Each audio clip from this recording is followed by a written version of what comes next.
I am so excited about owning a plasma table, a CNC plasma table. That's a table that you can send a file to and it can cut out anything that you want in metal. I've made a video before, but I want to tell you, I moved the machine. I moved from Raleigh to Durham, and I have such a cool story to share with you. I was grilling out for a couple days and I wasn't really getting good airflow in my charcoal grill. It's a green egg.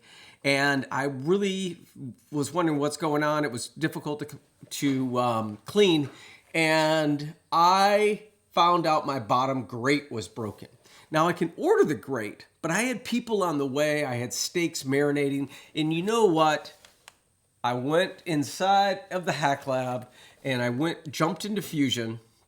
I quickly made a circular disc that was 10 inches. I kind of guessed at that, but it was 10 inches. I did a pattern for the holes, went into the post-process of the manufacture tab, went ahead and did a surface contour after I extruded the shape, and then I walked over, I used Dropbox to share the file. I walked over to my Lagmire, which is in the corner, turned on my ventilation, which goes outside so I don't have to breathe in whatever it creates. And I had my stainless steel, just happened to have some stainless steel, grate ready. I went out, put it inside of the grill, and I was able to grill that night. And it was just a big success story. Another project I'm working on is I'm making these, I think they're called Ticos.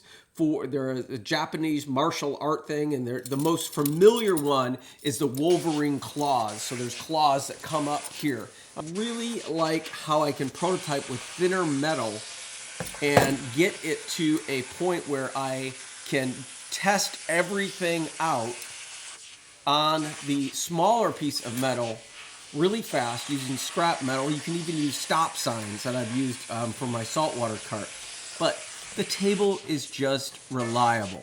I'm not saying it is the best built wires and hardware, but for the original plasma cutter that I bought with the table, everything else is working good. Yeah, it's completely a mess and it's dirty, but the fact is it works like a rock star. I love that table.